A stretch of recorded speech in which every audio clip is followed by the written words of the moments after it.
A short note about this story. I decided to include more than one picture so you, the listener, can have more visual context of the people, items, and landscapes I'm describing. If you would like to delve deeper, I have 4 albums in my photos section on Facebook called Winter Study Tour 1 to 4 Meow Village, and have provided links in the description. Thank you. At this point, it had been about 6 months since we all came together. However, there were a few new additions to the group, and one of these new additions had no idea what was coming for him. We were traveling across China in what was dubbed the study tour of the program. It was an experience to say the least, and served to bond the group in ways I didn't experience again until I joined the Navy. That camaraderie that was born from such trips is immeasurable and is carved deep in my psyche.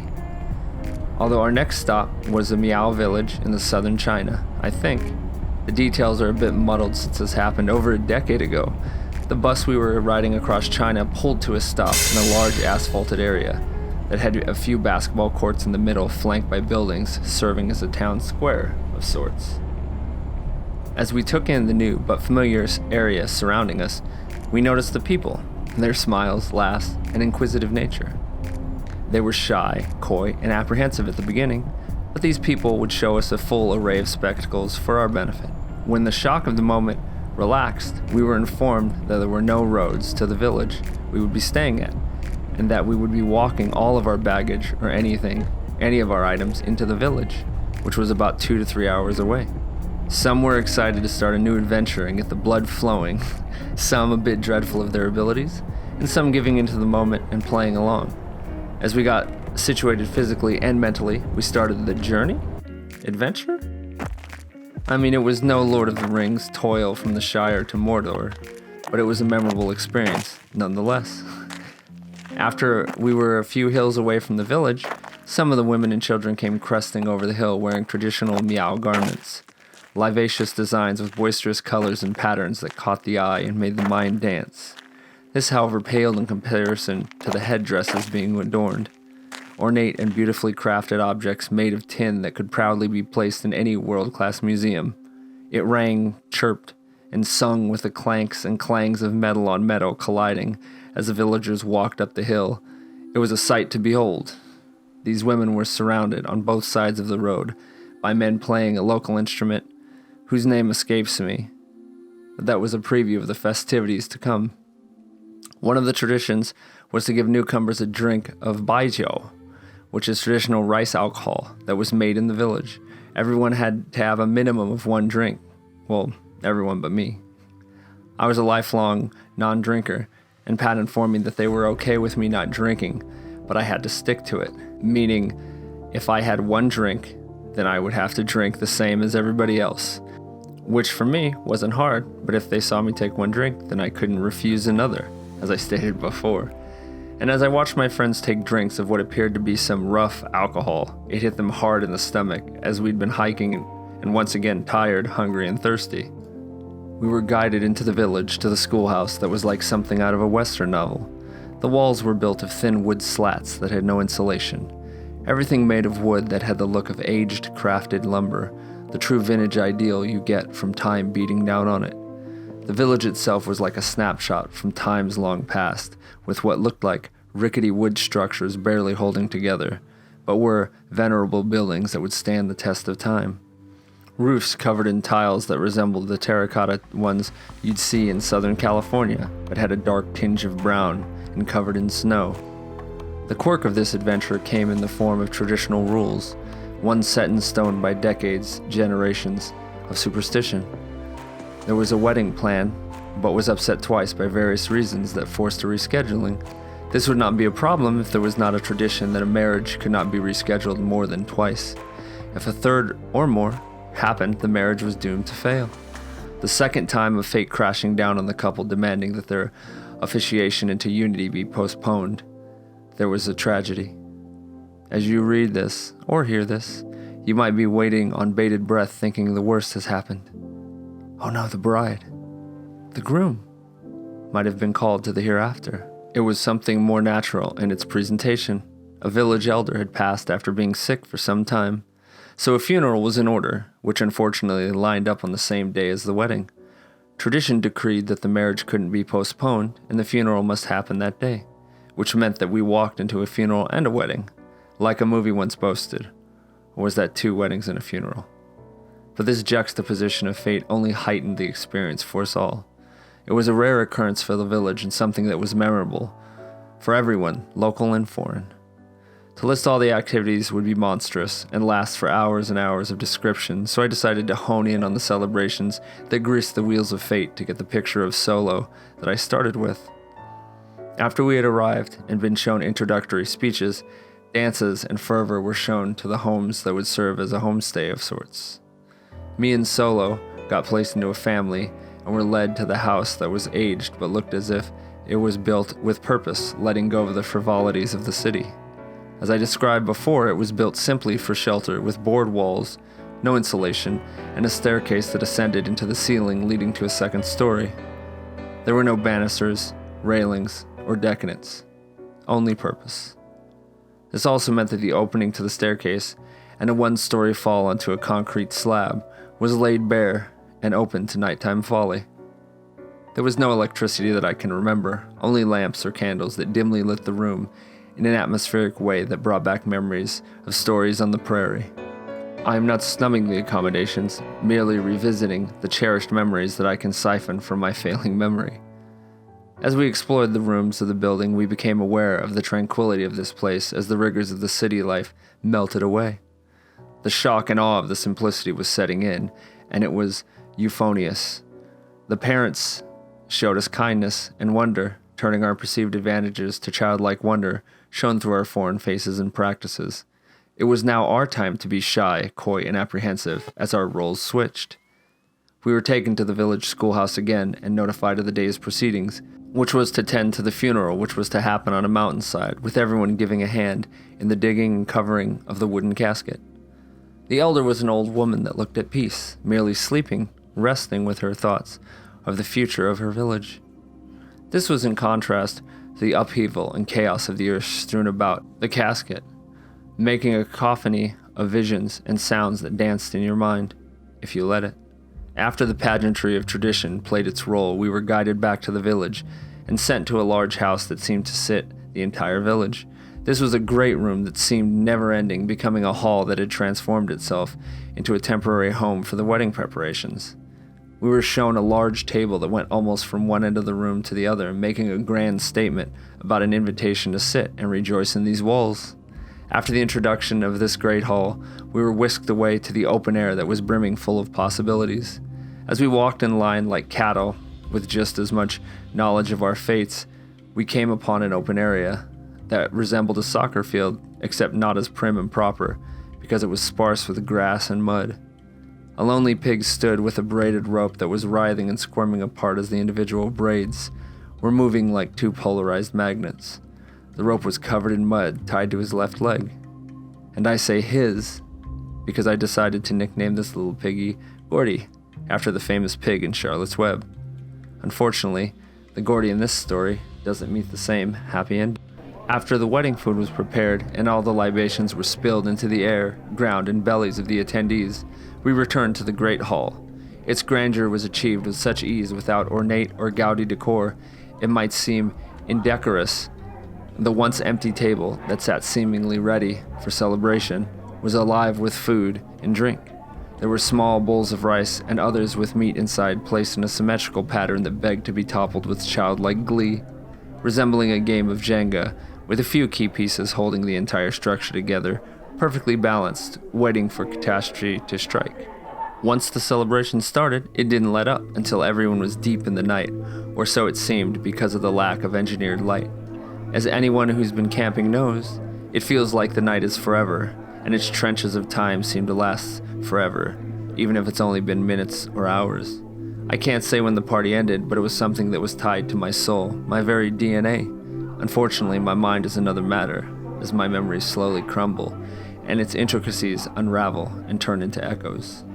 As we were led to our new homes, some stumbled looking like ballerinas dancing to some unheard melody, dipping and bowing as the pathway winded in front of them. Me and Sola were greeted by our host parents and led to our rooms, As I retired to my bed, I was questioning time and space as the candles were snuffed out, and the blackest black of night enveloped all sense of being. Time collapsed around me, leaving only thought, doubt, as electrons fired back and forth, creating memories and enveloping my dreams. A shock came to my mind as the morning light crept into the room, through the open window and seeping through the small openings between the slats that armored the house. As I pulled myself out of my deep slumber, I dressed myself, trying in vain to get ready for the day's new adventures that lay ahead. I went into Solo's room to collect him for the day's activities and saw that he was still lying in bed, curled into a ball. I asked him what he was doing, and he replied that he was feeling awful, which wasn't the phrasing he used at the time.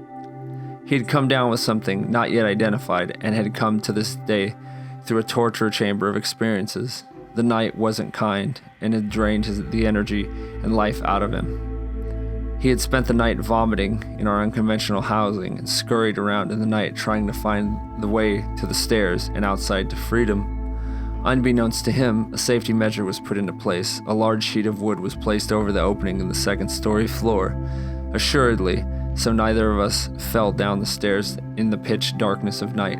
Solo was aghast when he couldn't escape the second floor and was forced to vomit into the only thing that he had that could act as a container, his sweater. He told me, and as I looked around the square room, I spotted a ball of fabric that was mangled and rolled into a disfigured mess. He looked as though his body was racked in pain and his brain was on fire. As I looked at him, I could tell he was wondering how much longer he could or had to endure his fate. It was at this moment I took the pictures that I have decided to focus, with Solo deep in thought and focused on the pain, trying desperately to keep himself together for the day we were about to embark.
guided into the village to the schoolhouse that was like something out of a Western novel. The walls were built of thin wood slats that had no insulation.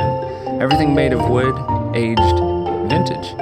The true vintage look you get from time beating down on it. The village itself was taken out of time with what looked like rickety wood structures barely holding together, but were in fact buildings that would stand the test of time. Roofs covered in tiles that resembled terracotta tiles in Southern California. We were guided into the village to the schoolhouse that was like something out of a Western novel. The walls were built of thin wood slats that had no insulation. Everything made of wood that had the look of aged, crafted lumber. The true vintage idea you get from time beating down on it. Roofs covered in tiles that resembled terracotta ones. It was something more natural in its presentation. I'm not snubbing the accommodations, merely revising, which was to tend to the funeral, which was happening. The casket, making a cock. After the wedding food was prepared, and all the libations were spilled into the air, ground, and bellies of the attendees, we returned to the great hall. Its grandeur was achieved with such ease without ornate or gaudy decor, it might. Once the celebration started, it didn't let up until everyone was deep in the night, or so it seems, because the lack of an engineer. As we were led out to Solo was aghast when he couldn't escape the second floor and was forced to vomit into the only thing that he had